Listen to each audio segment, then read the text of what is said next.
হে ভক্তবৃন্দ, আজি সমাজত বেদ নিন্দা, বেদৰ বিহিত কৰ্মৰ নিন্দা, শিৱ নিন্দা, তপ জপ যজ্ঞ দান আদিৰ নিন্দা খুবেই প্ৰচলিত হৈছে। এনেকুৱা কিয় হৈছে? কেতিয়াবা এই বিষয়ে জানিব চেষ্টা কৰিছেনে? নিশ্চয় নাই কৰা। আপোনাক সবক পূৰ্বতেই সাৱধান কৰি থৈছে আৰু আপোনাৰ ধৰ্মগ্ৰন্থত ভৱিষ্যবাণীও প্ৰকাশ কৰি গৈছে যে মায়া শাস্ত্ৰ আৰু মায়া গুৰুৰ পৰা শুদ্ধ মনুষ্যই সাৱধান হওক। কিন্তু আপুনি জানো মানিছে? আপুনি নিশ্চয় শুনিছে বুদ্ধ অৱতাৰে বেদ পথ কৰিছন্ন, বামানাই শাস্ত্ৰে মুহি আছে সৰ্বজন। অৰ্থাৎ স্বয়ং শ্ৰীহৰিয়ে বুদ্ধ অৱতাৰ ধাৰণ কৰি বেদ পথ ছন্ন কৰিছিল, অৰ্থাৎ মায়া শাস্ত্ৰ ৰচনা কৰি দৈত্যগণক বেদৰ পৰা বাহিৰ কৰিছিল। এতিয়া প্ৰশ্ন হৈছে, বুদ্ধই বেদ পথ ছন্ন কৰা বামানাই শাস্ত্ৰৰ পৰিচয় কি? আপুনি আৰু এটা কথা নিশ্চয় শুনিছে যে মহান জ্ঞানী বেনৰজাও মায়াগুৰুৰ প্ৰভাৱত মতিভ্ৰম হৈ বেদ পথৰ পৰা বিচলিত হৈছিল। তেন্তে কলিযুগৰ মনুষ্য কোন পানীৰ মাছ? হে ভক্তবৃন্দ, যিখন শাস্ত্ৰই শিৱভক্তিৰ পৰা মনুষ্যক বিচলিত কৰিব, শ্ৰাদ্ধ হোম যজ্ঞ দান ধ্যান আদিৰ পৰা বঞ্চিত কৰিব, সেইখনেই হৈছে বামনাই শাস্ত্ৰ। আৰু বেদৰ বিহিত কৰ্মৰ পৰা বিৰত হ'বলৈ উপদেশ দিয়াজনেই হৈছে মায়াগুৰু। তাৰ প্ৰমাণ বহু আছে যদিও আপোনাক সবক ভাগৱতৰ পৰাই প্ৰমাণ দিব বিচাৰিম। ভাগৱতৰ ১১ স্কন্ধত কৈছে, কবি নিগদতি শুনিও সম্প্ৰতি, কহো বেদান্তৰ তত্ত্ব, স্বভাৱে যি কৰে দান হোম মহা, তপ জপ তীৰ্থ ব্ৰত, কাহি বাক্য মনে যতে ক আচৰে, লৌকিক বৈদিক কৰ্ম ভূয়া একমত ঈশ্বৰ কৃষ্ণত,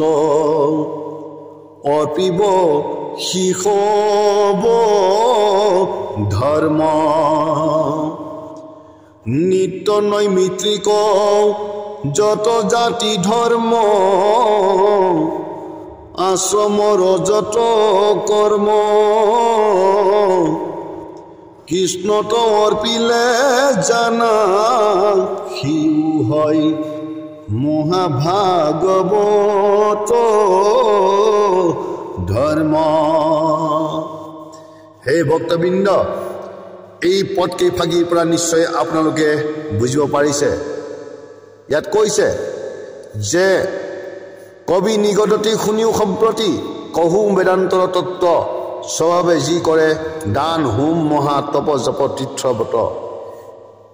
কায় বাক্য মনে যত ক আচৰে, লৌকিক বৈদিক কৰ্ম ভূয়া একমত ঈশ্বৰ কৃষ্ণক, অপিব শিশব ধৰ্ম। এতিয়া দান হোম যজ্ঞ তপ জপ তীৰ্থ ব্ৰত, এই যিমানখিনি বেদৰ বিহিত কৰ্ম কৰ্তব্য আছে, এই সকলোবিলাক লৌকিক বৈদিক কৰ্ম আৰু এইবোৰ বেদৰ বিহিত। গতিকে বেদৰ বিহিত কৰ্তব্য কৰ্মবোৰ যদি আমি নকৰোঁ, তেতিয়াহ'লে আমি হ'ম অপৰাধী। আৰু এই বেদৰ বিহিত কৰ্তব্য কৰ্মৰ পৰা যি শাস্ত্ৰই আপোনাক বঞ্চিত কৰিব, সেইখন শাস্ত্ৰই হৈছে বামনাই শাস্ত্ৰ। আৰু যিজন গুৰুৱে এই সকলো কৰ্তব্য কৰ্মৰ পৰা বিৰত কৰিবলৈ আপোনাক চেষ্টা কৰিব, সেইজনেই হৈছে মায়াগুৰু। আৰু পূৰ্বতে সেই মায়াগুৰুৱে শিৱ পূজা, শ্ৰাদ্ধ ধৰ্ম, তপ জপ যজ্ঞ দানৰ পৰা দৈত্যসকলক বঞ্চিত কৰিবৰ বাবে মায়া শাস্ত্ৰ ৰচনা কৰিছিল। গতিকে আমি শুদ্ধ মনুষ্যই সেই তপ জপ যজ্ঞ দান শ্ৰাদ্ধ কৰ্মবোৰ আমি ত্যাগ কৰিব নেলাগে। যদিহে আমি সেই কৰ্ম কৰ্তব্যবোৰ আমি ত্যাগ কৰোঁ তেতিয়াহ'লে সেই দৈত্যৰ লগতে আমিও পাতাললৈ গমন হ'ব লাগিব গতিকে স্পষ্ট হিচাপে কবি সিদ্ধই ভাগৱতত কৈছে যে নিত্য নৈমিত্তিক যত জাতি ধৰ্ম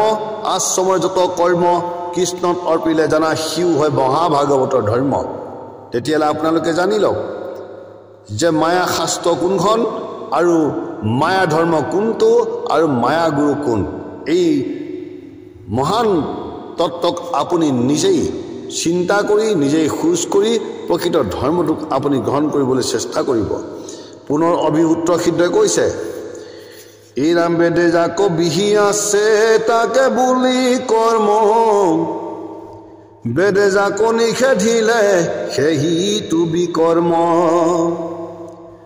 বিহিত নাচৰি হয় বিকৰ্ম পাতে ক এই তিনিবিধ কৈলো তোমাতো প্ৰত্যেক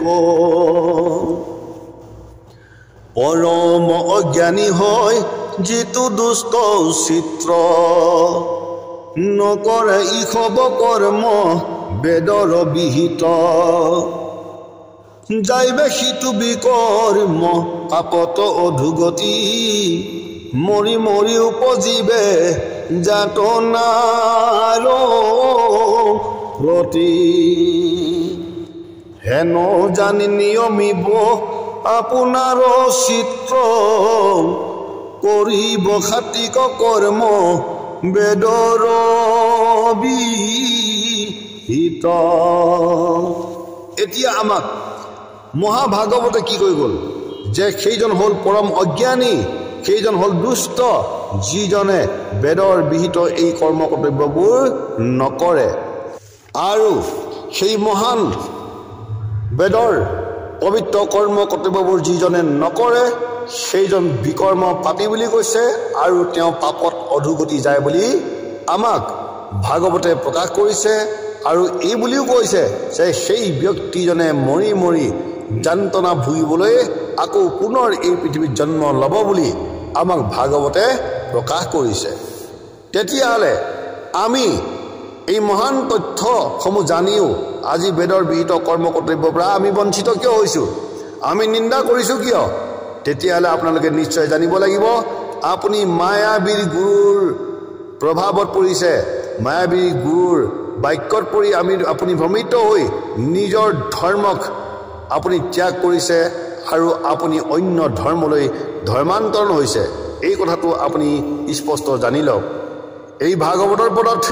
কেৱল নাম লোৱাটোকে বেদৰ ধৰ্ম বুলি কোৱা নাই ইয়াত বেদৰ বিহিত কৰ্ম কথাহে উল্লেখ কৰিছে কিন্তু আমাৰ একাংশ লোকে কয় আমি সহজ ধৰ্ম থাকোঁতেই পূজা যজ্ঞ দান কৰ্মবোৰ কিয় কৰোঁ আমি ইমান কষ্ট কৰি কিয় মৰোঁ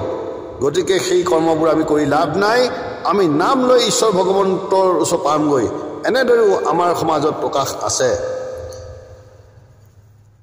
কিন্তু ভাগৱতৰ মতে আৰু সনাতন ধৰ্ম গ্ৰন্থৰ মতে সেইসকল অজ্ঞ তত্ত্বক নাজানি গুৰু বোলাই ফুৰে তেওঁলোকে গীতাত কৃষ্ণই অৰ্জুনক স্পষ্ট হিচাপে প্ৰকাশ কৰিছে কি বুলি সেই একেই অৰ্থত কৈছে এই ৰাম তপযজ্ঞ দানৰ উপকৰ্ম নুহে তেজ বুলিয়া কৰ্তব্য কৰ্ম কৰিবা অৱশ্য অৰাম তপযজ্ঞ দান চিত্ৰ বুদ্ধি শুদ্ধ কৰে জ্ঞানী গণৰ মনলৈ পবিত্ৰতা আনে শ্ৰীকৃষ্ণ ভগৱন্তই অৰ্জুনক স্পষ্ট হিচাপে কৈছে যে তপ জপ যজ্ঞ দান এইবোৰ ত্যাগৰ যোগ্য নহয় সেই অৰ্জুন এইবিলাক মনুষ্যৰ কৰ্তব্য কৰ্ম গতিকে অৱশ্যই কৰিব লাগে কাৰণ এই কৰ্মবোৰৰ পৰা জ্ঞানী গণৰ মন চিত্ৰ শুদ্ধ হয় আৰু পবিত্ৰ হয় গতিকে এই কৰ্ম ত্যাগৰ যোগ্য নহয় অৱশ্যই কৰিবা এই বুলি কৃষ্ণই অৰ্জুনক গীতাত স্পষ্ট হিচাপে প্ৰকাশ কৰিছে আৰু যিসকলে মায়াবী গুৰুৰ প্ৰভাৱত পৰি ভ্ৰমিত হৈ মতিভ্ৰম হৈ নিজৰ স্বধৰ্ম ত্যাগ কৰে কৰ্তব্য কৰ্ম ত্যাগ কৰে বেদৰ বিহিত শাস্ত্ৰ নীতি নিয়মবিলাক ত্যাগ কৰে সেইজনক কি বুলি কৈছে তামসিক আৰু ৰাজসিক বুলি কৈছে ইয়াৰ পদত কৈছে আপোনালোকে শুনিব এই ৰাম শাস্ত্ৰৰ বিহিত যত স্বধৰ্ম কৰ্মক গুলীয়া কৰ্তব্য কৰ্ম কৰিবা প্ৰত্যেক অভ্ৰমবশে যদি তেজে নিয়ত কৰ্মক